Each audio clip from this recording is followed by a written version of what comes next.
Jaya Dvaita Chandra Jaya Gaura Bhakta Vrinda. Jaya Jaya Sri Chaitanya Jaya Nityananda. Jaya Dvaita Chandra Jaya Gaura Bhakta Vrinda. Jaya Jaya Sri Chaitanya Jaya Nityananda. Jaya Advaita Chandra Jaya Gaura Bhakta Vrinda. 168. Anyone wants to do the Bengali? I can do, Prabhuji. Please show the Bengali text. Oh, yeah. For now, I'll read this one, then he can show the Bengali text. Vedonamaniya bodha hayata nastika vedashaya nastikyavad bodhaka adhika. Translation: the Buddhists do not recognize the authority of the Vedas. Therefore, they are considered agnostics. However, those who have taken shelter of the Vedic scriptures yet preach agnosticism in accordance with the Mayavada philosophy are certainly more dangerous than the Buddhists. Purport: although the Buddhists are directly opposed to Vaishnava philosophy, it can easily be understood that the Sankarites are more dangerous because they accept the authority of the Vedas yet act contrary to Vedic instructions. Veda Asraya Nastikyavada means agnosticism under the shelter of a Vedic culture and refers to the monistic philosophy of the Mayavadis. Lord Buddha abandoned the authority of the Vedic literature and therefore rejected the ritualistic ceremonies and sacrifices recommended in the Vedas. His Nirvana philosophy means stopping all material activities. Lord Buddha did not recognize the presence of transcendental forms and spiritual activities beyond the material world. He simply described voidism beyond this material existence. The Mayavadi philosophers offer lip service to Vedic authority but try to escape the Vedic ritualistic ceremonies. They conquered some idea of a transcendental position and call themselves Narayana or God. However, God's position is completely different from their concoction. Such Mayavadi philosophers consider themselves above the influence of karma kanda, fruit activities, and their reactions. For them, the spiritual world is equated with the Buddhist voidism. There is very little difference between impersonalism and voidism. Voidism can be directly understood, but the impersonalism enunciated by Mayavadi philosophers do not very easily understandable. Of course, Mayavadi philosophers accept a spiritual existence, but they do not know about the spiritual world and spiritual beings. According to Srimad Bhagavatam 10.2.32, ye nye ravindaksha vimukta maninas tvayashta bhavad abhisuddha buddhaya aruhya krichenna param padam tataha patanti adho nadritya yushmat angrayaha. The intelligence of the Mayavadis is not purified. Therefore, even though they practice austerities for self-realization, they cannot remain within the impersonal Brahmajyoti. Consequently, they fall down again into this material world. The Mayavadis' conception of spiritual existence is almost identical to the negation of material existence. The Mayavadis believe that there is nothing positive in spiritual life. As a result, they cannot understand devotional service or the worship of the Supreme Person, Satchidananda Vigraha. The Mayavadis philosophers consider deity worship in devotional service to be Pratibimbavada, or the worship of a form that is the reflection of a false material form.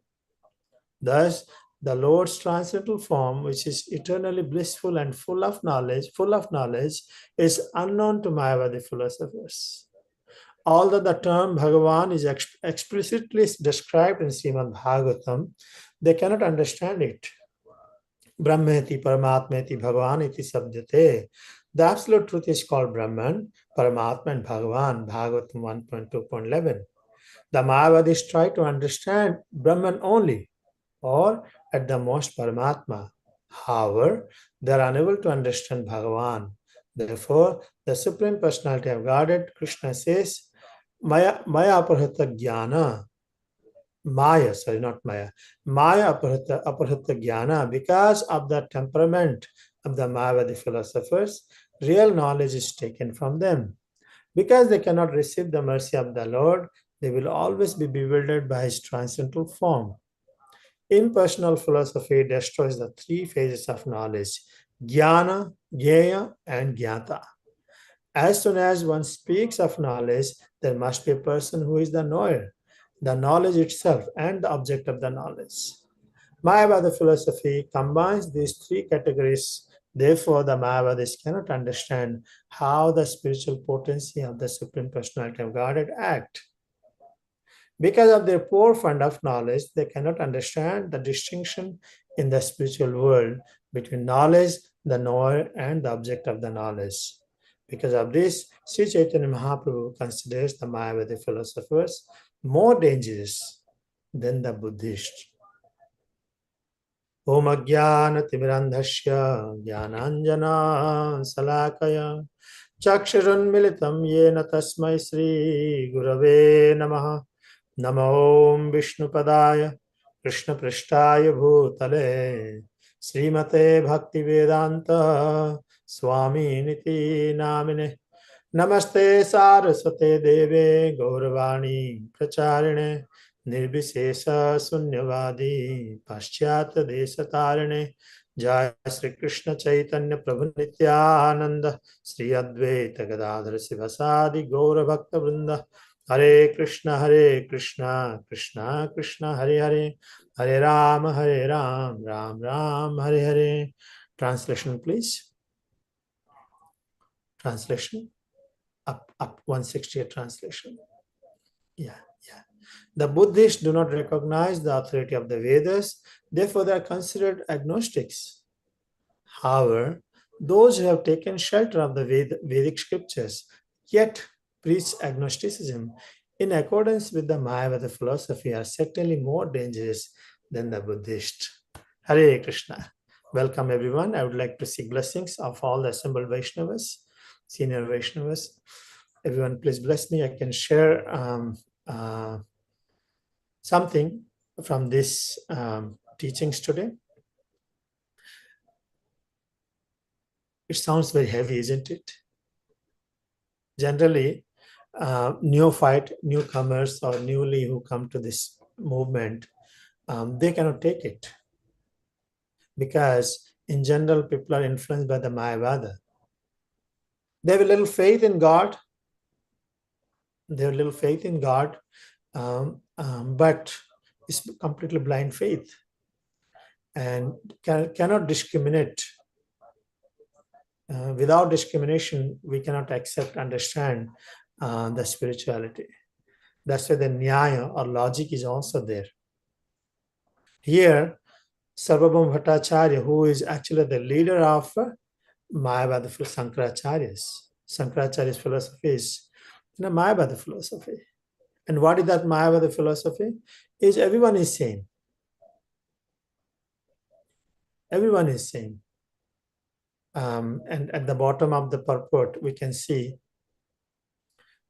Prabhupada establishes that there has to be discrimination. A teacher and student.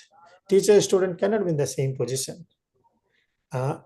Knowledge, jnana, jnaya, jnata. The person who is giving knowledge, the person who is receiving knowledge, and the knowledge itself. There three different things, even though they are part of knowledge, but there has to be a teacher, a knower, knowable, and knowing. And all these things has to be distinguished. So spiritual world is as variety, individuality, as Lord Krishna explains. Natyavaham jatunasam natyanene janadhipa nachevana bhavishyama sarve vayamata param. The first instruction of Lord Krishna education to Arjuna is, Arjuna, know that there is a distinction. Yes, I am there, you are there, everybody is there. But I am, and you are. We are eternally existing. You know.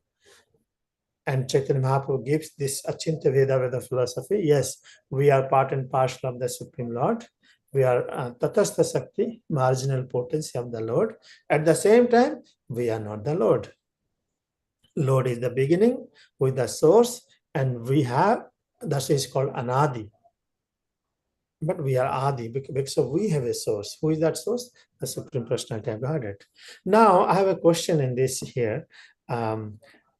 In this purport and the sloka translation, we can see it appears like,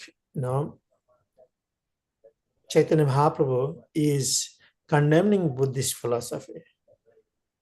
So my question is, what do you think? Is he condemning or at least appreciating? Any thought if you go to the translation? He's condemning or appreciating? I hope you don't mind asking this question. Any thoughts? Condemning, Prabhu. He's condemning. Okay, very good. Thank you for your comment. Who else? Any other? Well, I can read the translation again. The Buddhists do not recognize the authority of the Vedas, therefore they are considered agnostics. Any other comments?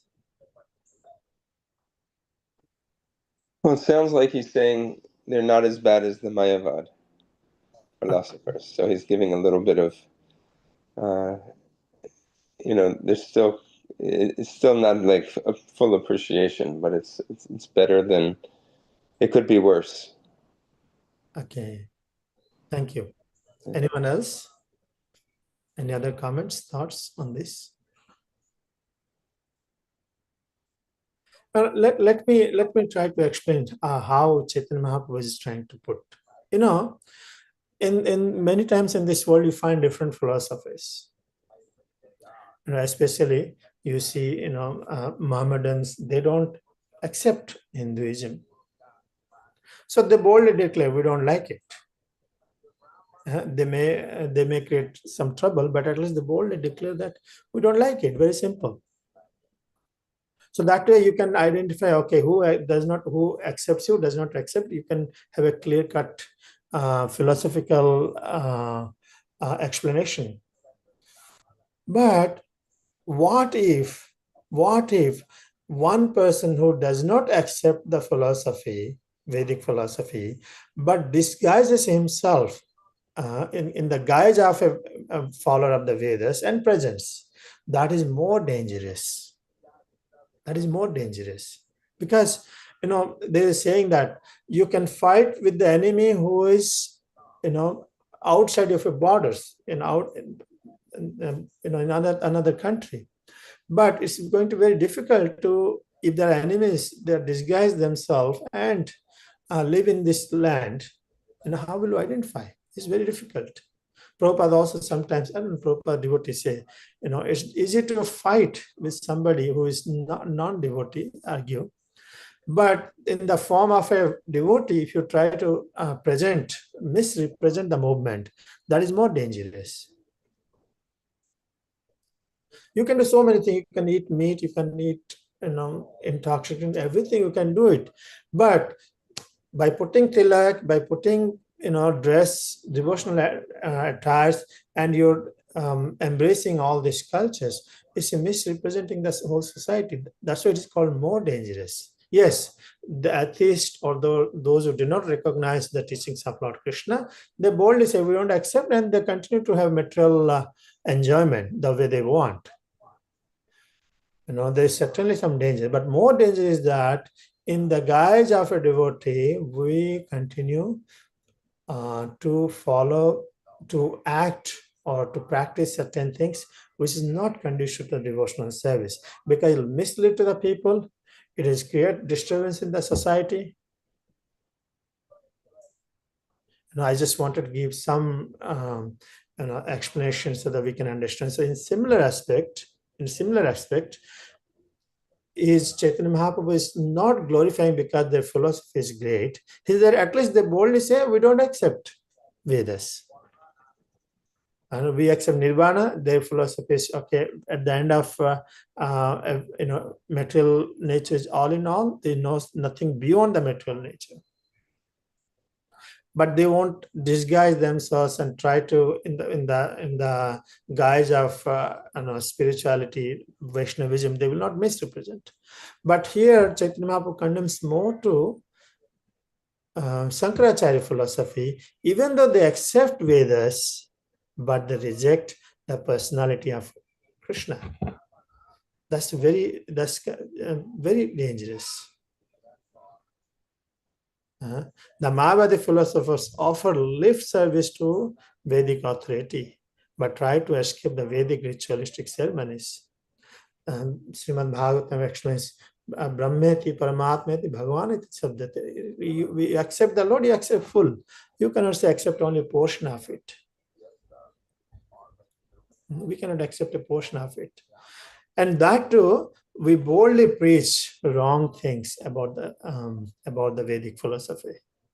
That's why Chaitanya Mahaprabhu is very strong in this. He appears like, look, he's supporting.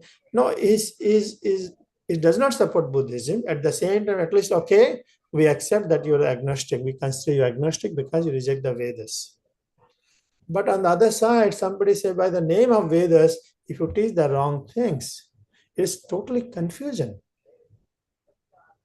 It's like you find somebody in the palace who appears to be very loyal to the king, but actually he's passing all the messages to the opponent or the enemies. Spy is more dangerous. So that's what I understand in this context. In this way, Chaitanya Mahaprabhu is correcting Sarvabhauma Bhattacharya. He said that, your philosophy, I understand what Vedanta philosophy speaks about, but I don't understand your explanation. Your explanation is just like a shade on the sun. You're covering on the sun.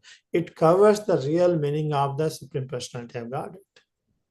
Thus, it becomes more dangerous. And trying to make and feel everyone that they're equal to Supreme Personality of Godhead without discrimination, without distinction. Any comments on this?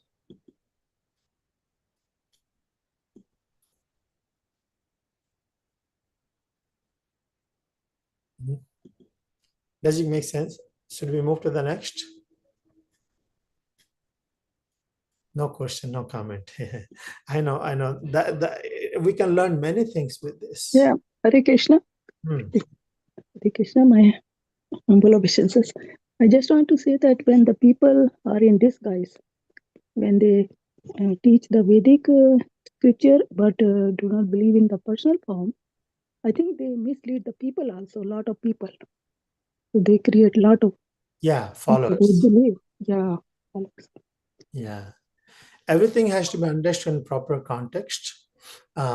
Here, it's just because Chaitanya Mahaprabhu said that we don't go directly and blast them, but rather we preach our philosophy, properly, so that other person can understand very well. But it is true, this cannot be digestible by ordinary public. That's why when we go, we need to be very properly explain properly why, so that they know disturbance. Chaitanya Mahaprabhu is very strong, and Srimad Bhagavatam is very strong on this thing. It appears like, everybody's putting tilak, everyone is putting, brahmana, everyone is wearing dhoti and kurta. But what you're doing, Ravana also did wearing dhoti and kurta, I believe. And he also put some kind of tilak. It's at this time, by the influence of Shankaracharya's teaching, The whole world is full of impersonalism and voidism. Impersonalism, actually, you can say. You dress up everything, and now you say, authoritatively, you say there is no God. God doesn't exist. That's Shankaracharya philosophy. You accept the concept of God, but you're completely denying the person, the transcendental qualities, the opulences, the Shakti, the energies of the Lord. You're completely rejecting it. So that's why it is in Vaishnava philosophy and true spirituality, if you consider, yes, it looks externally very nice, chanting a lot of mantras, so many ritualistic ceremonies you can do very much. But what is the result? You're killing the personality of Godhead. Rejecting his beauty is in a transcendental form. He is the possessor of all the energies. Bhoktaram Yagatapasam Sarvalokam Maheswaram. You're destroying the position of Jagannath. He is Jagannath. He is the Lord of everything. By saying, you are Lord, I am Lord, everyone is Jagannath. Yeah, sorry, when I may be sounding heavy, but if you understand proper context, sometimes you can fix something, you can see it, but you cannot fix something which cannot see it. In your own family is giving trouble, in your own society, try to preach something impersonalism is very difficult. If in your society somebody is teaching wrong things in the dress of tilak and kantimal and everything, but practicing Kali, that's why Bhaktivinoda Thakur or Bhaktisiddhanta Saraswati Thakur wrote in a song. Bhaktisiddhanta Saraswati Thakur wrote, actually, it's called Kali Chela. Kali Chela means you're wearing the devotional attires, but your habits and your practices are Kali, promoting Kali. I think those all fall under the same similar category, what Chaitanya Mahaprabhu is saying.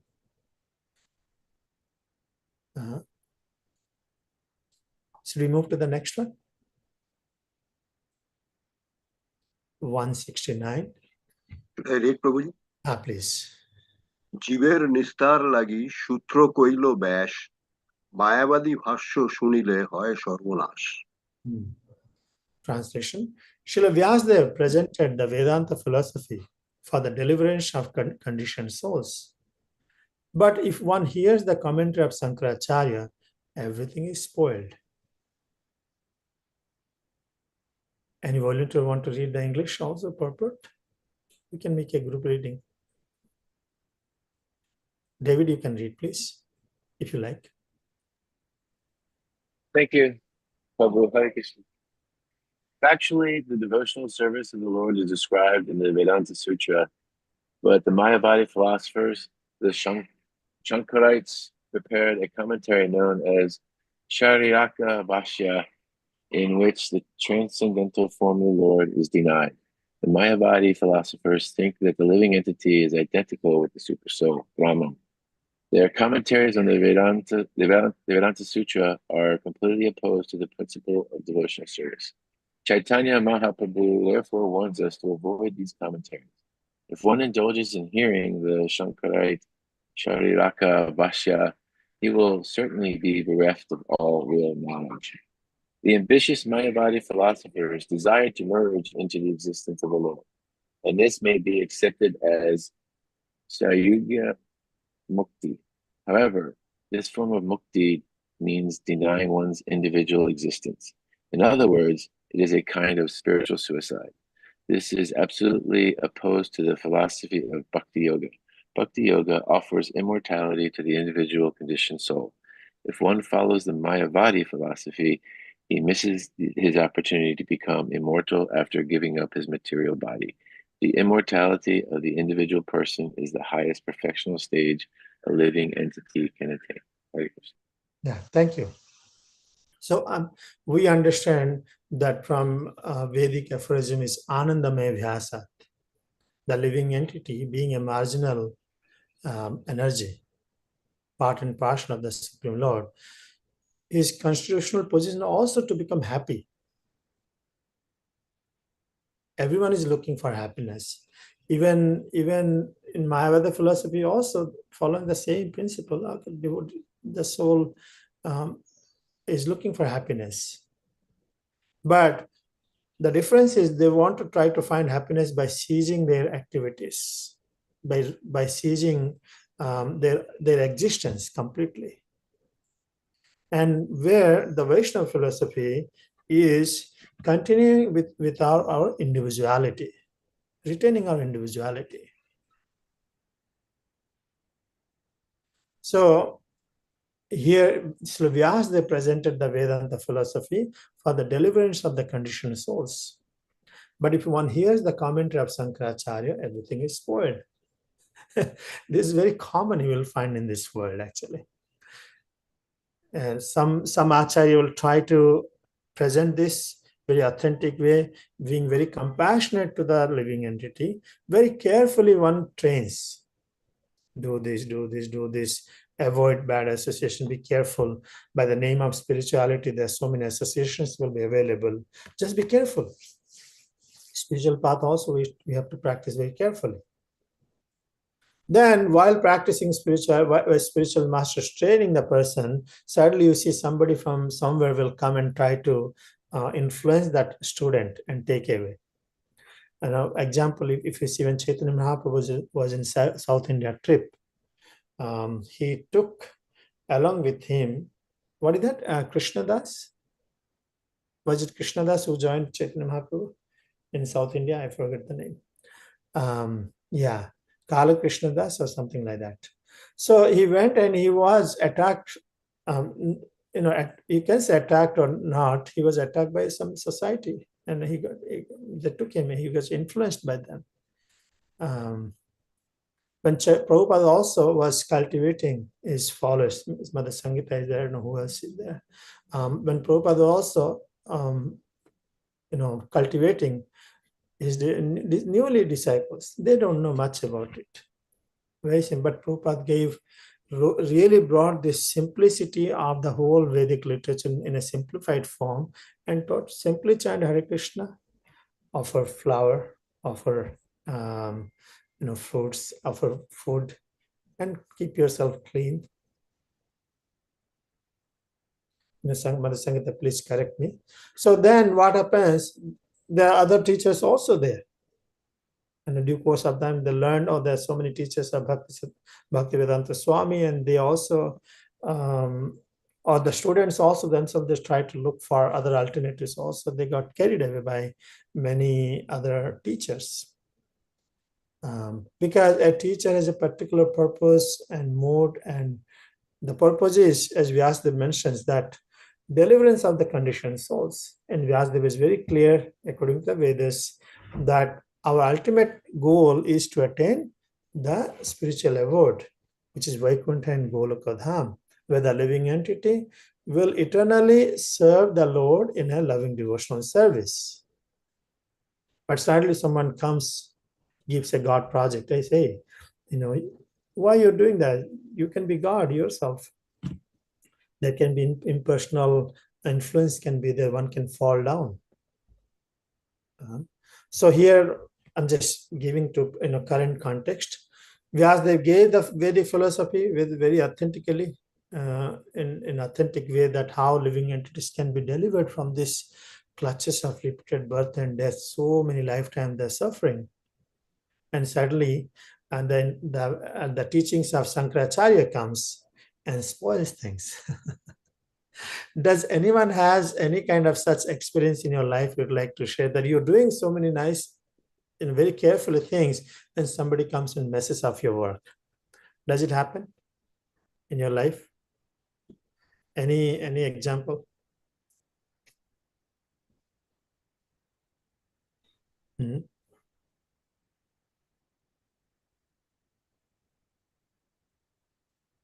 It's like anyone sharing something? No? Yeah, we will see. It's frustration, isn't it? When you try to do something and somebody comes and messes up your whole plan. Vyasadeva checked Lord Krishna in the form of Vyasadeva came. But then Sankaracharya comes and gives the commentary of Mayavada concept, and everything is spoiled. The Mayavadi philosophers think that the living entity is identical with the Supreme Soul, Brahman. Their commentaries on the Vedanta Sutra are completely opposed to the principle of devotional service. Yes, because we worship the Lord. Mama Janmani Janmani Swari Bhavatad Bhakti Hoitu Kitvai. Oh my Lord, I want to serve you birth and birth after birth. Continue to be a servant. And Mayavada project is, oh my Lord, I want to be like you. I want to be you. Basically rejecting the Lord's position, and we want to equate ourselves to them. So, superficially, everything may look same, but actually in result, they're totally opposite results. Any comments? Okay, text 170, please. পরিণামবাদ ব্যাসসূত্রের সম্মত অচিন্ত শক্তি ঈশ্বর জগদ্রূপে পরিণত। The Vedanta Sutra aims at establishing that the cosmic manifestation has come into being by the transformation of the inconceivable potency of the Supreme Personality of Godhead. Purport: for a further explanation of Parinamavada, refer to Adi Lila 7th chapter verses 121 and 133. So this one is we can see from Srimad Bhagavatam, same canto we are reading. What the Vedanta Sutra says? That the cosmic manifestation has come into being by the transformation of the inconceivable potency of the Supreme Personality of Godhead, right? We can see manifestation of all these universes in 3rd canto, 4th, 5th, 6th, 7th, 8th chapters. Excuse me. How it is explained, even Lord himself revealed to Lord Brahma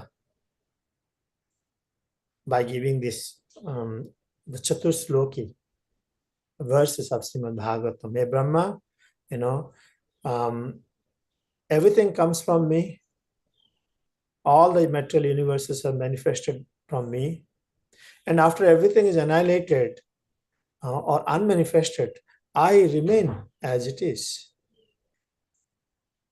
And I'm the source of everything. Bhagavad Gita also same 4 slokas, similar aspect. Aham sarvasya prabhava matta sarvam pravartate iti matta bhajanti mam buddha bhava samanvita. And those who engage in devotional service, they can understand this truth.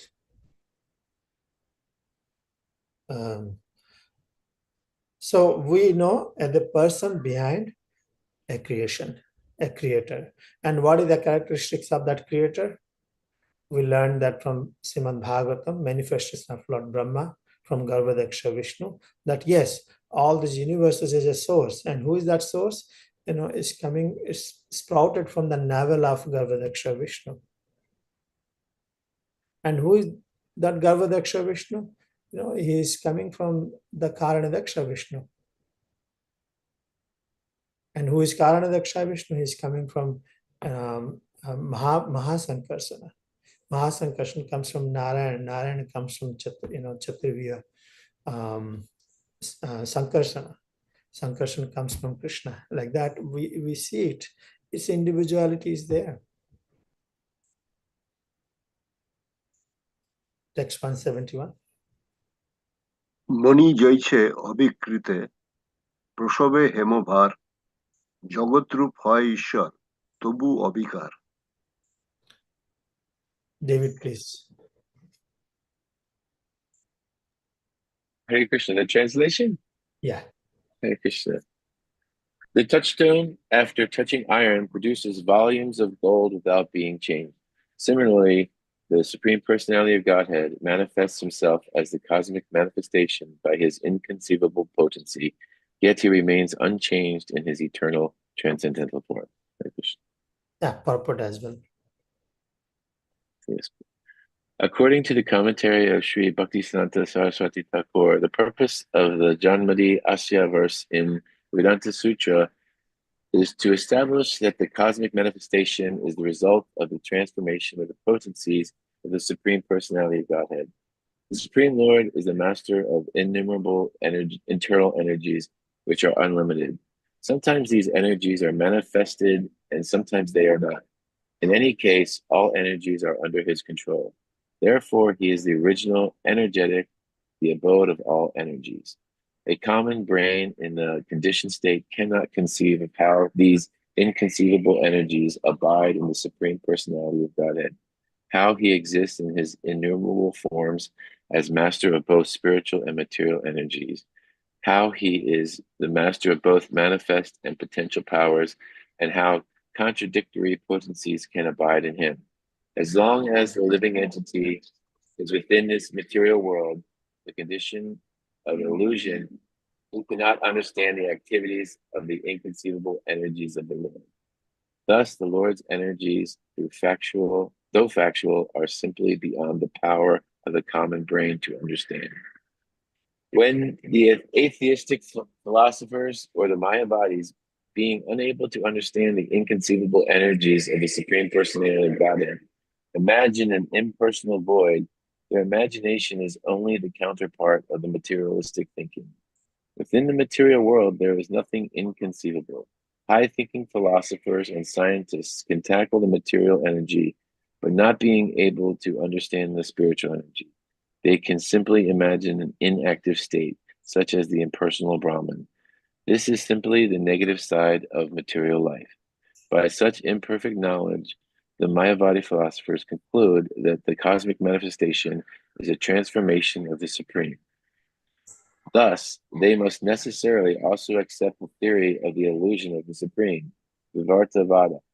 However, if we accept the inconceivable potencies of the Lord, we can understand how the Supreme Personality of Godhead can appear within this material world without being touched or contaminated by the three modes of material nature. From the Shastras, we learn that there is a stone or jewel called a touchstone that can transform iron into gold. Although the touchstone turns iron into gold many times, it remains in its original condition. If such a material stone can maintain its inconceivable energy after producing volumes of gold, certainly the Supreme Personality of Godhead can remain in his original Satchitananda form after creating the cosmic world. As confirmed in the Bhagavad Gita 9.10, he acts only through his different energies. Maya Dakshena Prakriti, Krishna directs the material energy, and that potency works in this material world. This also is confirmed in the Brahma Samhita 544.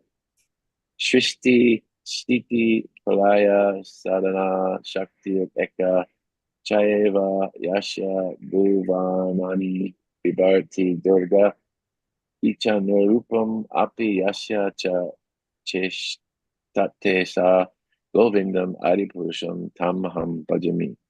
The Durga Shakti, material energy, acts under the direction of the Supreme Personality of Godhead, and the universal creation, maintenance, and destruction are being carried out by the Durga Shakti. Krishna's direction is in the background. The conclusion is that the Supreme Personality of Godhead remains as he is, even though directing his energy, which makes the diverse cosmic manifestation work so wonderfully. Hare Krishna. Thank you so much. Yeah. I'm glad that this section of Shastra is not been read by so many materialistic people. As soon as they hear, oh, there's a touchstone available, which can produce this much of gold, and they will really try to chase out everywhere, every nook and corner of the world. We know in Lord Chaitanya's pastime also, we see a devotee came to Sanatana Goswami to look for a touchstone. It has a ability to produce gold. You all remember that pastime. It can produce a certain amount of gold, without being changed. That's the beauty of it. And in this world, if you take something out from something, it loses, right? Certain, like if I have $100, I take $10, I'll have $90. So, but the touchstone has that characteristics. Don't ask me, okay, to prove it. We have to accept the authority as has been given. So, so Prabhupada's point is, if a touchstone is such a simply a material object, it produces so much of gold. Even after producing so much of gold, it remains same as it is without, it retains the same potency. Mayavadi philosophy defute saying that, hey, this Supreme Personality of Godhead, he was God before.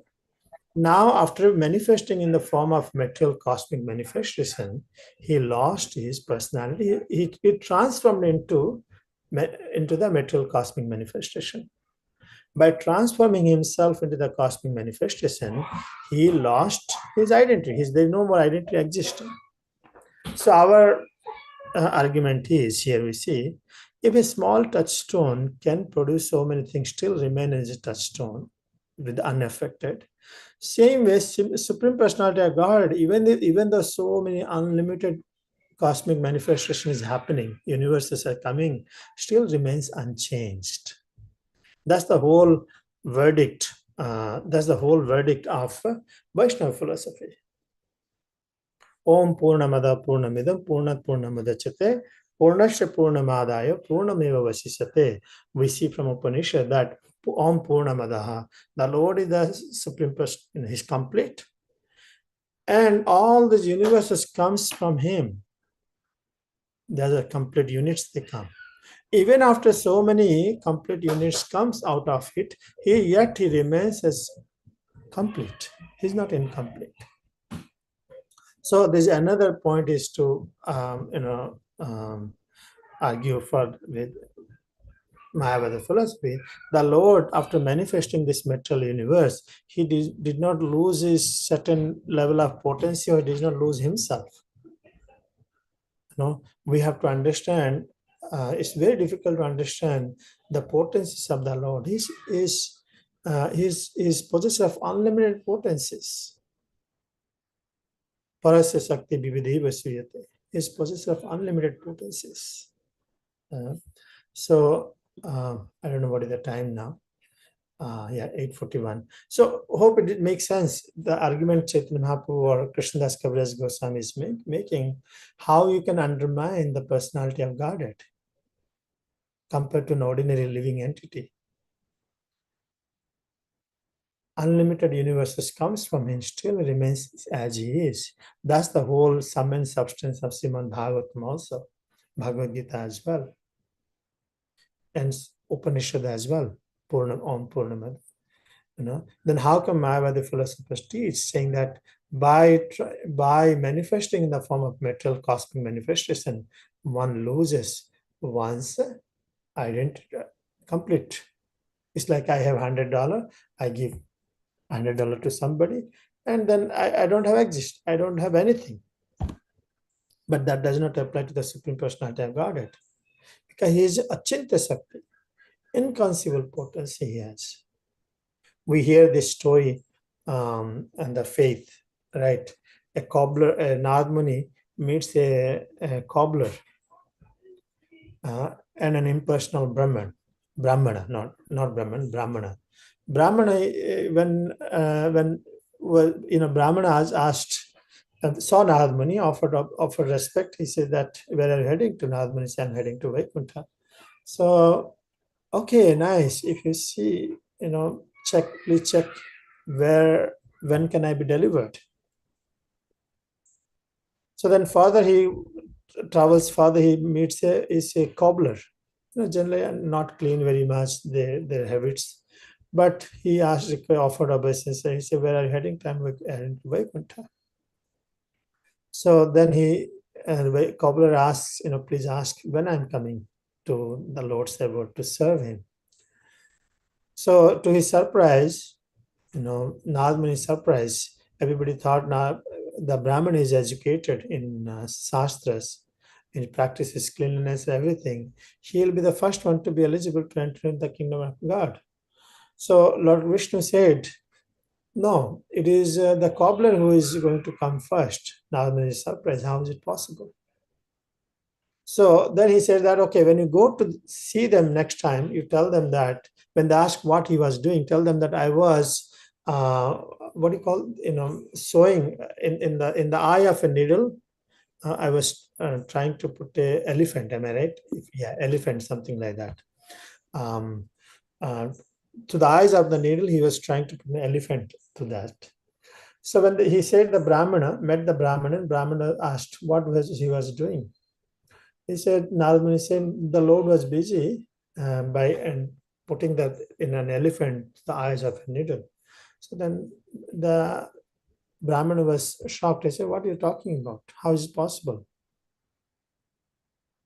But when he went to the cobbler very gladly accepted this.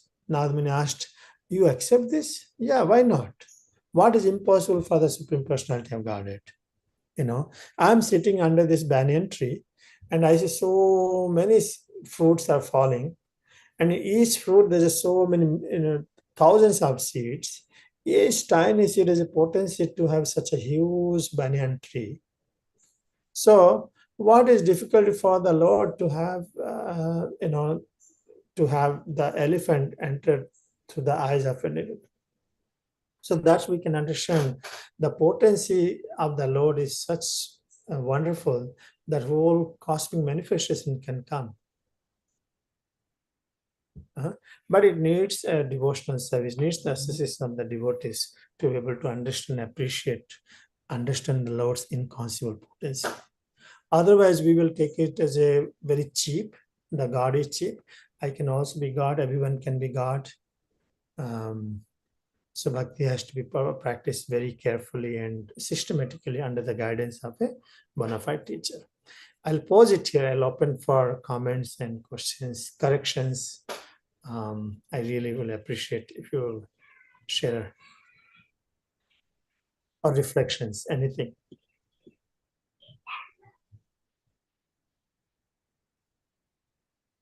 We will not read further. We will just hear the comments. Yeah, please go ahead.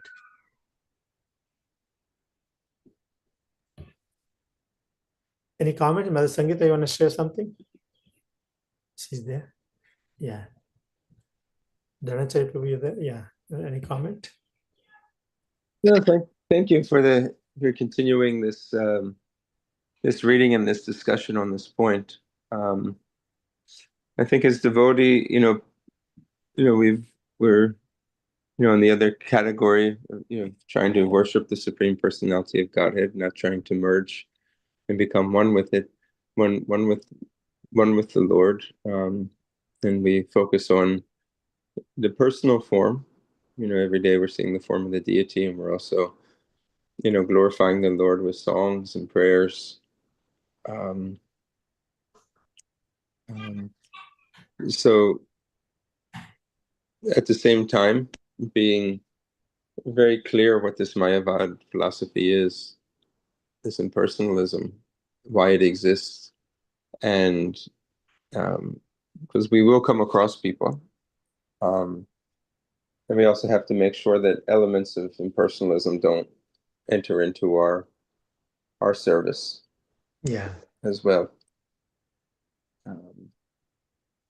So, I mean, it never really made sense to me. I didn't. My first exposure to Eastern philosophy was through Srila Prabhupada. So I never had this understanding of impersonalism, that you become one. And that is the goal, to become one with the Supreme Lord. I wanted to comment on that. Even though we don't see direct impersonalism philosophy, but impersonalism practice is there in our life. Equality, especially in America, very much prominent. Equal rights, everyone is equal share, right? We are happy when we got our quota equal. We cannot accept someone is better than us or superior than us. Doesn't have to be Sankaracharya philosophy, but the culture which we live is also impersonal. That's why Prabhupada came. Nirvishesha Sunyavadi Paschatya Desatarane. Impersonalism and voidism. That's Sankaracharya philosophy is directly not being taught, but as a practice, it is there. We cannot accept someone better than us. Just thought one point on that, right? What do you Yes, I think it's unconsciously it's this impersonalism that really we want to be God. Yes. You know, right? So we don't think of it more philosophically, and we're trying to put forth arguments, but in our actions, we deny this, the greatness of God by wanting to take his place because we want to be the enjoyers. Right? Yes. And yeah. So in that way, the same goal that the Mayavadis have, of denying the existence of God, wanting to, basically become God. We also have that desire to want to become God here in the West, as the supreme enjoyer. Yeah. Everyone wants to take the position of their manager or manager's manager, like that, In material world, it's a company. I want to become like you by removing you. And in spirituality, also in Krishna consciousness, that's why we have to be very careful. We bring those material cultures and practice bhakti. Doesn't work like that. We have to understand our anarthas. We cannot try to take the position of our superiors. Rather, we serve submissively. The dasa dasanudas. That's the whole concept of dasa dasanudas. If you don't, then still we are impersonalism, practicing impersonalism. If you try to be equal to guru, equal to somebody who is teaching us, we are still practicing impersonalism in a guise in our practice. No, you agree or no? Anyway, I'm sorry. I'm bringing all this. Is it too much? Was it too much of philosophical discussion today? I'm sorry. That was the discussion today I got. Subject matter. Hare Krishna Prabhu, I have an observation. Share. Please. One of the things that's so tricky about Mayavadi philosophy is that it uses Vedanta to confirm why we are here in the first place. We wanted to be, we wanted to lord over nature. So that's what makes it so tricky, and that's what makes it so seductive. But for me, it's kind of like a bunch of 3-year-old boys of a very wealthy, powerful father that share that wealth and power, but only because of their father, but then deny their father. So it's, it doesn't make much sense when you really think about it. And it's like they just cut out Krishna, and that is the source of everything. And it just doesn't really hold together once you understand it from that point of view. Yes.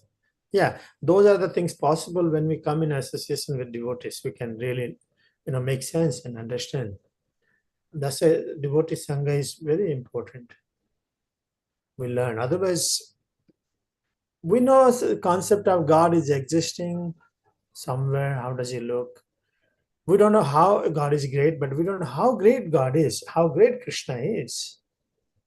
That's the whole Srimad Bhagavatam is about. We think that, he's there also another person, maybe Vaishnavas say another person, but how great he is. We realize gradually that we recognize that and realize that. Thank you so much for your comment, David. So if no one has any comments, questions, we stop it here. Thank you for the opportunity. Everyone have a wonderful day. Thank you, Prabhu.